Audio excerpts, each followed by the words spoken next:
ഓം ശം ശനീശ്വരായ നമഃ. പ്രിയമുള്ള പ്രേക്ഷകരെ, ശനീശ്വരൻ്റെ പ്രാർത്ഥനയാകുന്നു ഓം ശം ശനീശ്വരായ നമഃ. എനിക്ക് ശനീശ്വരൻ സുഖം തരട്ടെ, സ്വസ്ഥത തരട്ടെ എന്നതിൻ്റെ അർത്ഥം. കാരണം ആ ഒരു പ്രാർത്ഥനയിൽ അടങ്ങിയിരിക്കുന്ന ഒരപേക്ഷയാണ്. ദുഃഖങ്ങളും ക്ലേശങ്ങളും പ്രയാസങ്ങളും മരണവും ഒക്കെ ശനിയുടെ കാരകധർമ്മങ്ങളാണ്. പലപ്പോഴും കലുഷിതമായ അന്തരീക്ഷത്തിലൊരു മനുഷ്യനെ, വ്യക്തിയെ ശനി നയിക്കും. ഇതുകൊണ്ടാണ് ശനീശ്വരൻ്റെ അനുഗ്രഹം എല്ലാവരും തേടുന്നത്. കേരളം വിട്ടുകഴിഞ്ഞാൽ തമിഴ്നാട്ടിൽ അതിപുരാതനമായ വിശേഷപ്പെട്ട ശനിക്ഷേത്രങ്ങളുണ്ട്. മഹാരാഷ്ട്രയിലുണ്ട്. പിന്നെ മഹാരാഷ്ട്രയിലും നോർത്ത് ഇന്ത്യയിലും പോയാൽ നിങ്ങൾക്ക് നിറയെ ശനീശ്വരൻ്റെ മന്ദിർ കാണും. അവിടെ ജനങ്ങൾ അങ്ങേയറ്റം ഭക്തിയോടുകൂടി ശനീശ്വരനെ പരിചരിക്കുന്നത് കാണാം. തിൽക്കാത്തേൽ എള്ളെണ്ണ കൊണ്ട് അഭിഷേകം ചെയ്യും ശനീശ്വരന്. അപ്രകാരം തന്നെ എള്ള്, നീരാഞ്ജനം ഇതൊക്കെ ചെയ്ത് ശനീശ്വരനെ അങ്ങേയറ്റം ആത്മാർത്ഥതയോടുകൂടി ശുശ്രൂഷിക്കുന്നു, പരിചരിക്കുന്നു. കാരണം അവർക്കറിയാം തിരിച്ച് ശനി അവർക്കെല്ലാ മംഗളങ്ങളും നൽകുമെന്ന്. അതാണ് ശനിയുടെ ഒരു ചരിത്രം. നവഗ്രഹങ്ങളിൽ ശനി ഈശ്വരനാകുന്നു. നാം ഇവിടെ ചർച്ച ചെയ്യുന്നത് കന്നിരാശിക്കാർക്ക് എപ്രകാരമാണ് ഈ ശനിയുടെ ചാരവശാലുള്ള ഫലം ബാധിക്കുക എന്ന വിഷയമാണ്.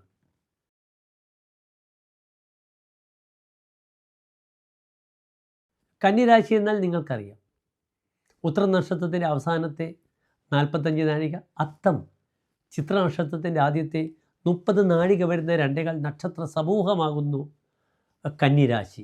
ഇവിടെ കന്നിരാശിക്കാർക്ക് ശനി നിൽക്കുന്നത് 7ാം ഭാവത്തിലാണ്. അത് കണ്ടകമെന്നാണ് പറയുക. കണ്ടകമെന്നാൽ കേന്ദ്രം, ഇതിൻ്റെ മറ്റൊരു പര്യായമാകുന്നു കണ്ടകം. ലഗ്നം ചന്ദ്രൻ അധിഷ്ഠിതമായ രാശി, അത് 1. പിന്നെ അതിൻ്റെ കേന്ദ്രമായി 4, 7, 10. ഇതിനെയാണ് നാം എന്ത് പറയുന്നത്? കണ്ടക രാശി എന്ന് പറയുന്നത്. ഇവിടെ കന്നിരാശിക്കാർക്ക് കണ്ടകരാശിയിലാണ് ശനി നിൽക്കുന്നത്. അത് കണ്ടകശനി എന്ന് നാം പറയേണ്ടിയിരിക്കുന്നു. അതിനാൽ കണ്ടകശനി കന്നിരാശിക്കാർക്കുണ്ട്. പഴമക്കാർ പറയുന്നൊരു വാക്യമുണ്ട്, കണ്ടകൻ കൊണ്ടേ പോകും എന്ന് വെച്ചാൽ ക്ലേശങ്ങളും ദുഃഖങ്ങളും കണ്ടകശനിക്കാർക്ക് വരും. ഇവിടെ കണ്ടകശനി ഏത് പ്രകാരമാണ് കന്നിരാശിക്കാരെ ബാധിക്കുന്നതെന്ന വിഷയമാണ് നാം ചർച്ച ചെയ്യുന്നത്. കന്നിരാശിക്കാർക്ക് ശനി 2 ഭാവങ്ങളുടെ ആധിപത്യമാണുള്ളത്. ഒന്ന് 5ാം ഭാവം, മകരൻ രാശിയുടെ ആധിപത്യം. മറ്റൊന്നോ 6ാം ഭാവാധിപത്യം, കുംഭൻ രാശിയുടെ ആധിപത്യം. ഇതിൽ മകരത്തിലും കുംഭത്തിലും ചിന്തിക്കുകയാണെങ്കിൽ കുംഭത്തിലെ ശനിക്കാണ് ബലം കൂടുതൽ. കാരണം കുംഭത്തിൽ ശനി മൂലക്ഷേത്ര ബലവാനാണ്. ഒരു ഗ്രഹത്തിന് മൂലക്ഷേത്ര ബലമുണ്ട്. പാപഗ്രഹങ്ങൾ ഏത് ഭാവത്തിൽ നിന്നാലും ആ ഭാവത്തിനെ ബലപ്പെടുത്തുകയല്ല ചെയ്യുക, ആ ഭാവത്തിന് എന്തുണ്ടാക്കുന്നു? ദോഷമുണ്ടാക്കുന്നു. ഇതിനാൽ ഈ കണ്ടകശനി കന്നിരാശിക്കാർ വരുന്ന 2.5 വർഷക്കാലം ശ്രദ്ധിക്കണം. എപ്പോഴാണ് ശനി പകരുന്നത്? 2025 മാർച്ച് 29-ാം തീയതി രാത്രി 9 മണിക്ക്, അതായത് 1200 മീനമാസം 15-ാം തീയതിയാണ് ശനി മീനൻ രാശിയിലേക്ക് പകരുന്നത്. 2.5 വർഷമാണ് ശനി രാശിയിൽ നിന്ന് മറ്റൊരു രാശിയിലേക്ക് സഞ്ചരിക്കുവാനെടുക്കുന്ന സമയം. അതിനാൽ സ്വതവേ കന്നിരാശിക്കാർ ശ്രദ്ധിക്കണം. ഏതെല്ലാം രീതിയിലാണ് ഈ വിഷയത്തെ ബാധിക്കുക എന്ന് നമുക്ക് നോക്കാം. 7ാം ഭാവത്തിൽ പാപഗ്രഹമായ ശനി നിൽക്കുന്നു.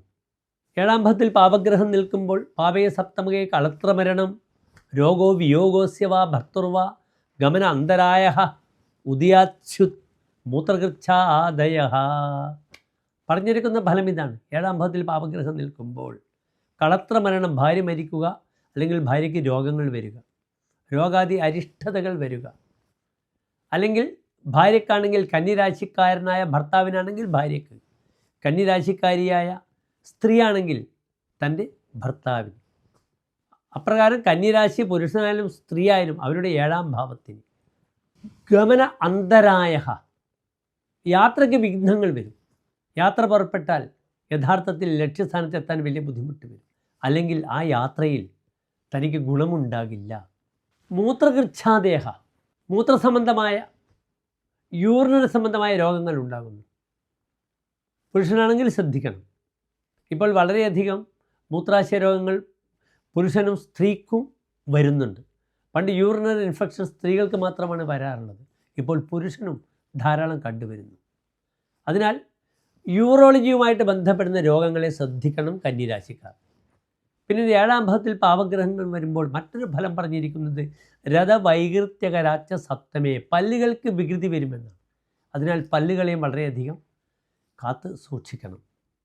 മദനെ പാപസമേതേ ദാഹാദികമപി ഗൃഹസ്യ ഭാര്യായ. 7-ൽ പാപഗ്രഹങ്ങൾ വരുമ്പോൾ ഭാര്യയുടെ വീട്ടിൽ തീ പിടിക്കും.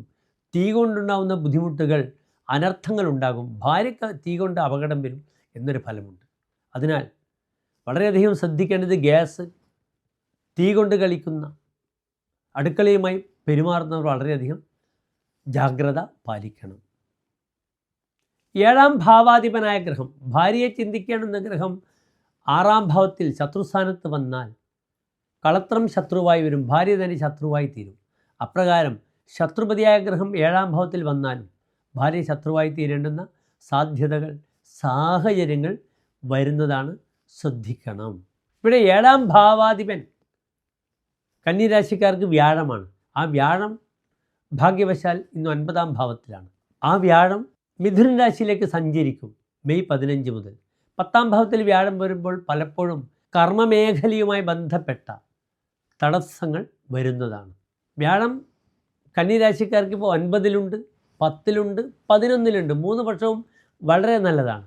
പക്ഷെ അനാവശ്യമായ മാനസികമായ സംഘർഷങ്ങൾ കാണും 10-ാം ഭാവത്തിൽ വ്യാഴം നിൽക്കുമ്പോൾ. നിങ്ങൾ ശ്രദ്ധിച്ചാൽ മതി. അത് കന്നിരാശിക്കാർ വളരെയധികം ജാഗ്രത പാലിക്കണം. പിന്നീട് മറ്റൊരു പ്രധാനപ്പെട്ട വിഷയം, ശനി 5-ാം ഭാവാധിപനാണ് അല്ലേ? എന്താണ് 5-ാം ഭാവം? പ്രജ്ഞാമേധ പ്രതിഭ, വിവേകശക്തി, പുരാതനം, പുണ്യം, മന്ത്ര അമാത്യ തനൂജാഹ, പഞ്ചമത സൗമനസ്യമപി ചിന്ത്യം.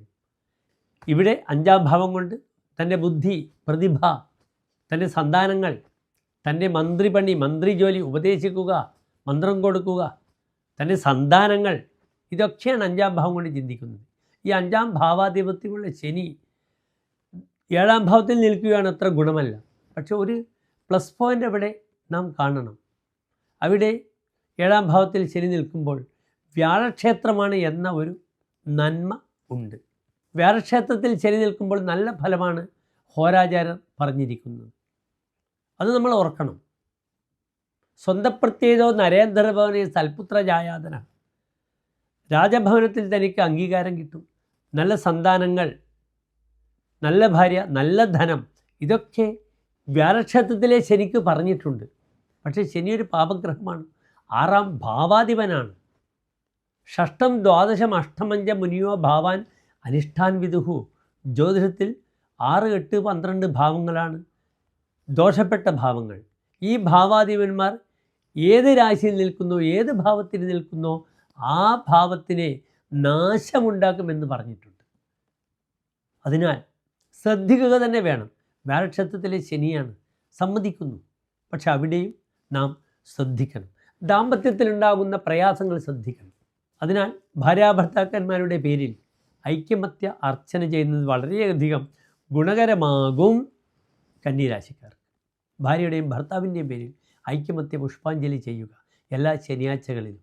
ശനീശ്വരനുമായി ബന്ധപ്പെടുന്ന ദേവതകളെല്ലാം തന്നെ ശരിക്ക് വിവാഹ ബന്ധമില്ലാത്ത ഗ്രഹങ്ങളാണ്. ഹനുമാൻ സ്വാമിയായാലും, അല്ലെങ്കിൽ മുത്തപ്പനായാലും, ശാസ്താവായാലും, അയ്യപ്പനായാലും. പക്ഷേ തമിഴ്നാട്ടിൽ പോയാൽ പുഷ്കലാസമേതനായ ഭാര്യയോട് കൂടിയുള്ള ശാസ്താവിനെ കാണാം. ഈ ക്ഷേത്രത്തിൽ നിങ്ങൾക്ക് വഴിപാട് ചെയ്യാം. പലപ്പോഴും വിവാഹ തീരുമാനങ്ങൾ വരും, പെട്ടെന്ന് അലസിപ്പോവുക, അല്ലെങ്കിൽ കാലതാമസം വരിക. ഇത് പരിഹരിക്കാൻ നിങ്ങൾക്ക് തമിഴ്നാട്ടിലുള്ള തിരുവനന്തപുരത്തുമുണ്ട്. ഭാര്യാസമേതനായ ശാസ്താവിൻ്റെ ക്ഷേത്രത്തിൽ സ്വയംവര പുഷ്പാഞ്ജലി ചെയ്യുക. അത് വളരെയധികം ഉപകരിക്കും കന്നി രാശിക്കാർക്കെന്ന് മനസ്സിലാക്കുക. അപ്രകാരം തന്നെ വേട്ടക്കരനുമായി ബന്ധപ്പെട്ട ക്ഷേത്രത്തിൽ, വേട്ടക്കരൻ ക്ഷേത്രങ്ങൾ ധാരാളമുണ്ട്. ഇവിടെയും വേട്ടക്കരൻ ശിവനും പാർവതിയോട് കൂടിയാണ്. അങ്ങനെയുള്ള ക്ഷേത്രങ്ങളിൽ ഈ പറഞ്ഞ ഐക്യമത്യം അല്ലെങ്കിൽ സ്വയംവര പുഷ്പാഞ്ജലിയൊക്കെ എൻ്റെ പ്രിയപ്പെട്ട കന്നിരാശി പ്രേക്ഷകർക്ക് ചെയ്യാവുന്നതാണ്. അങ്ങനെ വിവാഹ സൗഭാഗ്യങ്ങൾ വാതിലുകൾ മുട്ടി അടക്കപ്പെടുമ്പോൾ അവിടെ പരിഹാരങ്ങൾ ചെയ്ത് പൂജകൾ ചെയ്ത് ഓം ശം ശനീശ്വരായ നമഃ എന്ന് പ്രാർത്ഥിച്ചുകൊണ്ട് നിങ്ങൾക്ക് മാനസികമായ ഒരു ഊർജ്ജസ്വലത കൈവരുത്തുവാൻ നിങ്ങൾ ശ്രമിക്കണം. പലപ്പോഴും നാം വളരെയധികം മൂഡൗട്ടാകും. ശനി മൂഡൗട്ടാക്കുന്ന ഗ്രഹമാണ്. അതിന് പരിഹാരമായി ശനിയാഴ്ചകളിൽ വെള്ളത്തിൽ എള്ളിടുക, അരമണിക്കൂർ കഴിഞ്ഞ് കുളിക്കുക. അപ്പോൾ ഊർജം നിങ്ങൾക്ക് കൈവരും. എള്ള് കൂട്ടിയ ഭക്ഷണങ്ങൾ കഴിക്കാം. ഗണപതി ഹോമത്തിലൊക്കെ ധാരാളം എള്ള് ഒക്കെ ചേർക്കും. അങ്ങനെയുള്ള ഹവിസ് ചേർത്ത ഭക്ഷണങ്ങൾ കഴിക്കുക. പിന്നെ ഉഴുന്നിൻ്റെ കാരകത്വവും ശനിക്കുള്ളതുകൊണ്ട് നല്ല ഇഡ്ഡലി, ദോശ ഇതൊക്കെ കഴിക്കുക. ശനിക്ക് ഏറ്റവും ഇഷ്ടപ്പെട്ട വിഷയം അന്നദാനമാണ്. നീചന്മാർക്ക്, പാവങ്ങൾക്കൊന്നുമില്ലാത്തവർക്ക് അന്നദാനം ചെയ്താൽ ശനീശ്വരൻ്റെ അനുഗ്രഹം നിങ്ങൾക്ക് ലഭിക്കും. അതിനാൽ ഏതെങ്കിലും ഒരു ശനിയാഴ്ച അല്ലെങ്കിൽ ആദ്യത്തെ മലയാള മാസത്തിലെ ആദ്യത്തെ ശനിയാഴ്ച തൻ്റെ കൈകൊണ്ട് അന്നദാനം ചെയ്യുക പാവങ്ങൾക്ക്. ശനിക്ക് ഭൂമിയിൽ നിന്ന് ലഭിക്കുന്ന വസ്തുക്കളുടെ കാരകത്വമുണ്ട്. ഉരുളക്കിഴങ്ങ്, ഉള്ളി ഇതൊക്കെ ശനിയുടേതാണ്. എള്ളെണ്ണ ശനിയുടേതാണ്. അതിനാൽ നിങ്ങൾക്ക് എന്ത് ചെയ്യാം? പാവങ്ങൾക്ക് അന്നദാനം ചെയ്യാം. അതിലൂടെ ശനിയുടെ പ്രീതി നിങ്ങൾക്ക് കൈവരുത്താം. നിങ്ങൾക്ക് സാമ്പത്തിക പദ്ധതി ഉണ്ടെങ്കിൽ നിങ്ങളുടെ പിറന്നാൾ അല്ലെങ്കിൽ മക്കളുടെ പിറന്നാൾ അല്ലെങ്കിൽ നിങ്ങളുടെ വിവാഹ വാർഷികം ഈ സമയത്തൊക്കെ അടുത്തുള്ള അനാഥാലയത്തിൽ, സമ്പന്നർ നടത്തുന്ന അനാഥാലയ മന്ദിരങ്ങളല്ല, മറിച്ച് പാവങ്ങൾ, ഗരീബിയൊക്ക, ദുർബലർ, പാവങ്ങൾ, അവർക്ക് അവിടെ അന്നദാനം നിങ്ങൾ ചെയ്യുക. കുനിഞ്ഞിരുന്ന് നിങ്ങൾ വിളമ്പുക. ആ സമയത്ത് ശനീശ്വരൻ അനുഗ്രഹം പാവങ്ങളുടെ കണ്ണുകളിലൂടെ നിങ്ങൾക്ക് ലഭിക്കുന്നതാണ്. അന്നദാനാത് ഫലത്രയമെന്നാണ്. വസ്ത്രദാന ഫലം രാജ്യം. വസ്ത്രം കൊടുത്താൽ നിങ്ങൾക്ക് രാജ്യം കിട്ടും. പാതുകാഭ്യാംജ വാഹനം. മെതിയടി കൊടുക്കുകയാണെങ്കിൽ നിങ്ങൾക്ക് വാഹനം ലഭിക്കും. അന്നദാനാത് ഫലത്രയം. എല്ലാ ഫലങ്ങളുമുള്ള ഏറ്റവും നല്ല പുണ്യമായ ദാനമാകുന്നു അന്നദാനം. എൻ്റെ എല്ലാ പ്രിയപ്പെട്ട കന്നിരാശി പ്രേക്ഷകർക്കും ഒരു ശോഭനമായ നല്ല ഒരു 2.5 വർഷത്തെ ആശംസിക്കുന്നു. ഇവിടെ ഏറ്റവും ശ്രദ്ധിക്കണം, സ്ത്രീവൃഗത പരിഭവം മതകേ പതങ്കേ. സ്ത്രീകൾക്ക് പരിഭവം ഉണ്ടാകുമെന്നൊരു ഫലം പറഞ്ഞിട്ടുണ്ട്. അതിനാൽ ദാമ്പത്യത്തിൽ വളരെയധികം ശ്രദ്ധിക്കുക. ഭാര്യയുടെ അപ്രീതി കന്നിരാശിക്കാർ വാങ്ങാതിരിക്കുക. മറ്റൊരു പ്രധാനപ്പെട്ട വിഷയം കൂടി, അന്യ സ്ത്രീകളുമായുള്ള ചില പ്രയാസങ്ങളും സംബന്ധങ്ങളും സൗഹാർദ്ദങ്ങളും ഈ സമയത്ത് വരും. അതിനെയും വളരെ ജാഗ്രത പാലിക്കണം. അത് ദാമ്പത്യത്തിലൊരു ക്ലേശങ്ങൾ ഉണ്ടാകാൻ പാടില്ല. അത് ഭാര്യയും മനസ്സിലാക്കണം. കന്നിരാശിക്കാർ സുരതപ്രിയന്മാരാണ്. അവർക്ക് സുരതത്തിനോട്, സെക്സിനോട് വളരെയധികം താല്പര്യമുള്ളവരാണ്. അതിനാൽ തൻ്റെ ഭർത്താവിൻ്റെ ഇംഗിതത്തിന് വേണ്ടി ഭർത്താവിനെ മനസ്സിലാക്കുക, അദ്ദേഹത്തിന് വേണ്ടതൊക്കെ കൊടുക്കുക. അത് കൊടുക്കാത്ത സമയത്താണ്, സ്നേഹം നിഷേധിക്കപ്പെടുമ്പോഴാണ് പലപ്പോഴും ദാമ്പത്യത്തിൽ വിള്ളലുണ്ടാകുന്നതും അന്യരവിടെ കയറി വരുന്നതുമെന്ന് ഭാര്യമാർ മനസ്സിലാക്കണം, ഭർത്താക്കന്മാരും മനസ്സിലാക്കണം. പലപ്പോഴും കന്നിരാശിക്കാർക്ക് ജീവിതത്തിൽ കുമാരഹ ബുധഹ, ബുധൻ കുമാരനാണ്. ആ കുമാരൻ്റെ കുട്ടിക്കളികളും സ്വഭാവങ്ങളുമൊക്കെ കാണും. പലപ്പോഴും കാര്യങ്ങൾ വളരെ ഗൗരവത്തിലെടുക്കണമെന്നില്ല. എപ്പോഴും അങ്ങനെയുള്ള ചില ചേഷ്ടകളും ചലനങ്ങളും നിങ്ങൾ നിരീക്ഷിക്കുക കന്നിരാശിക്കാരെ. ഏതായാലും വളരെ അനുകൂലമായി കന്നിരാശിക്കാർക്ക് ഈ ശനി ബുദ്ധിമുട്ടില്ലാതെ കൊണ്ടുപോകട്ടെ എന്ന് ഞാൻ പ്രാർത്ഥിക്കുന്നു. എൻ്റെ പ്രിയപ്പെട്ട കന്നിരാശി പ്രേക്ഷകർക്ക് വേണ്ടി നന്ദി, നമസ്കാരം.